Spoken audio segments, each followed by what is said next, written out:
सास की सीख कहानी भाग 2। 1 मिनट का समय निकालकर वीडियो अंत तक जरूर देखें। सुशीला की चारों बहुएं अलग अलग फ्लैट में रहती है। एक दिन सुशीला के पास गांव से उसके भाई हितेश का फोन आता है।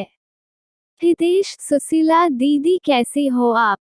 सुशीला, मैं तो ठीक हूँ हितेश, तुम कैसे हो? बहुत दिनों के बाद फोन किया, सब ठीक तो है ना?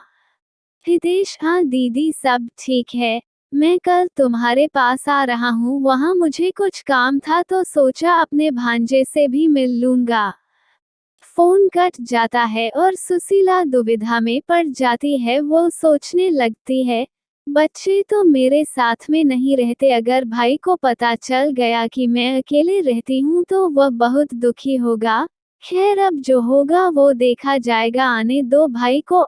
अगले दिन हितेश सुशीला के घर पहुंच जाता है। वह अपने भाई को देखकर बहुत खुश होती है और सोच में पड़ जाती है। हितेश, सुशीला दीदी क्या सोच रही हो? सुशीला, अरे कुछ नहीं, तुम बैठो, मैं तुम्हारे लिए कुछ खाने के लिए लाती हूँ। हितेश, सुशीला दीदी क्या सोच रही हो? सुशीला, अरे कुछ नहीं, तुम बैठो, मैं तुम्हारे लिए कुछ खाने के लिए लाती हूँ। हितेश, दीदी तुम क्यों ला रही हो? खाना तो आपको बहुएं लाएंगी कहा गई वो। सुशीला ने हितेश को सारी बात बता दी। हितेश, कलयुग आ गया है दीदी, कलयुग। चार बेटे के होते माँ बेसहारा हो जाए, ये तो घोर कलयुग है। चलो मैं तुम्हारे बेटों से मिलकर आता हूँ। हितेश ऊपर चला जाता है तो देखता है कि सुशीला के बड़े बेटे को शराब पीने की आदत होती है, जो अब बहुत बढ़ चुकी है। उसके 2 बच्चे हैं। बड़ा बेटा, मामा जी कैसे हो आप? घर में सब ठीक है, बड़े दिन बाद आप मिलने आए। हितेश, घर में तो सब ठीक है, तुम बताओ कैसा चल रहा है यहाँ? सब कुछ ठीक है ना?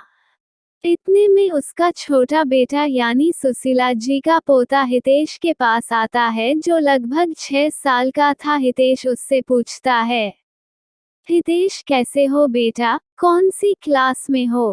पोता, मैं तो अभी LKG में हूँ नाना जी। हितेश, अच्छा, बड़ा होकर क्या बनोगे? पोता, मैं बड़ा होकर पापा की तरह शराबी बनूंगा। ये सुनकर सभी लोग भौचक्कार रह गए और रोमा फुट फुट कर रोने लगी और रोते रोते बोली, रोमा, अगर मैं अलग ना हुई होती तो ये इतनी शराब नहीं पीते, माँ के साथ रहते थे तो इनको माँ से थोड़ी शर्म तो होती। अब बच्चे भी वही सीख रहे हैं जो ये सिखा रहे हैं। थोड़ी देर बाद हितेश ऊपर दूसरे भांजे के पास जाता है, पर वहाँ की हालत कुछ अजीब ही थी, जैसे चारों तरफ सामान बिखरा हुआ था, कोई साफ सफाई नहीं। टीना सारा दिन सोती रहती या टीवी देखती रहती। हितेश से घर की हालत देखी नहीं गई और उसने बातों बातों में ही पूछ लिया, हितेश बेटा, घर बदल रहे हो क्या? सब सामान बिखरा हुआ है। मामा जी की बात सुनकर टीना झट से बोली, टीना, मामा जी पहले सब माँ के साथ रहते थे ना, तो सारी बहुओं को एक ही काम करना रहता था तो काम जल्दी से हो जाता था। अब सारा काम मुझी को ही करना पड़ता है तो समझ में ही नहीं आता कि कहाँ से शुरू करूँ और कहाँ पर खत्म करूँ। हितेश, अरे तो बेटा एक काम वाली को रख लेते। टीना, इनकी इतनी सैलरी कहाँ की काम वाली को रख सके? मामा जी, हम अलग फ्लैट में ना रहते ना तो इतनी परेशानी ना होती, वहाँ सब मिलजुल कर काम कर लेते थे। ये कहते ही टीना के आंखों से आंसू बहने लगते थे। हितेश वहाँ से भी चला जाता है और तीसरे बेटे के घर यानी तीसरी मंजिल पर पहुँचता है। वहाँ हितेश का तीसरा भांजा और उसकी पत्नी मीनू आर्थिक तंगी से गुजर रहे थे।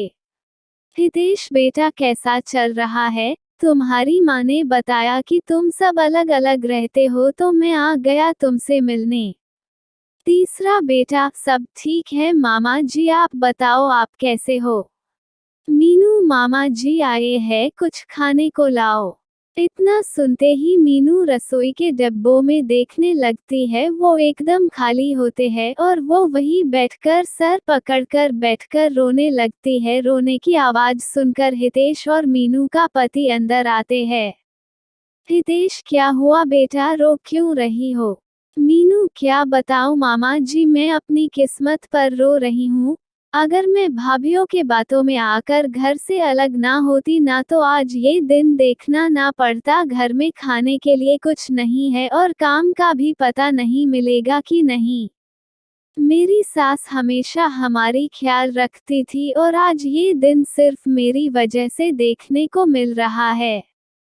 मीनू अपने किए पर बहुत पछताती है। अब हितेश चौथी मंजिल पर जाता है तो वहां ताला लगा दिखता है। वो अपने भांजे को फोन करता है तो पता चलता है कि उसका एक्सीडेंट हो गया है। वो और उसकी पत्नी ऋतु अस्पताल में है। हितेश भी अस्पताल पहुंचता है।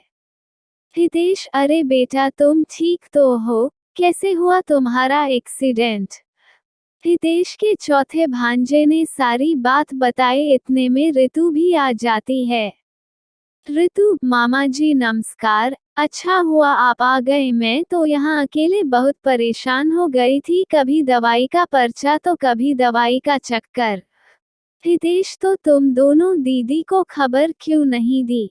ऋतु, किस मुंह से मैं फोन करती, माँ जी को उनका दिल भी बहुत दुखाया है। हमने आज बहुत पछता रही हूँ जो उनसे अलग रहने के लिए सोचा। अगर हम सब साथ रह रहे होते तो आज मुझे इतनी परेशानी का सामना नहीं करना पड़ता। हितेश अपने तीनों भांजों और सुशीला जी को खबर कर देता है और सभी अस्पताल में आते हैं। हितेश चारों भाइयों को एक दूसरे की परेशानी के बारे में बता देता है। चारों भाई एक दूसरे के गले लगते हैं और एक दूसरे से माफी मांगते हैं।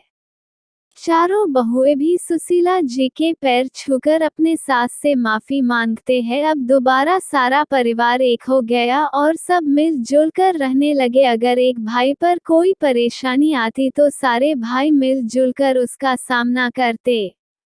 एक दिन सुशीला ने अपने बेटे और बहुओं को बुलाया और कहा, देखो तुम सब एक साथ रहते हो तो कितने खुश रहते हो। कोई मुसीबत तुम्हें छू भी नहीं सकती। इसीलिए तो कहते हैं मुश्किल वक्त भी टल जाता है जब अपनों का साथ मिल जाता है। ये वीडियो कैसी लगी आपको कमेंट करके जरूर बताएं और हाँ, चैनल पर नए हो तो सब्सक्राइब करना न भूले।